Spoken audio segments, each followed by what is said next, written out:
les restes, ce qui reste dans le récipient après avoir bu du récipient. Ceci est pur pour l'être humain, homme ou femme, en état de grande souillure ou non. Il est rapporté que le prophète, paix et salutations sur lui, buvait les restes de Aïcha, qu'Allah soit satisfait d'elle.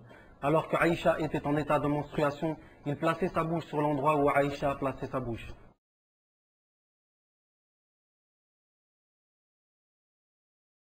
Le récipient où le chat boit reste pur selon le hadith. Lorsqu'un chat a bu dans un récipient, le prophète, paix et salutations sur lui, a dit: en vérité, elle n'est pas impure, elle fait partie des animaux domestiques. Parmi les restes purs, les restes des viandes licites, et la mule, et l'âne, les lions, les oiseaux carnivores, car la base en toute chose est sa pureté. Par contre, les restes des chiens sont impurs selon le hadith.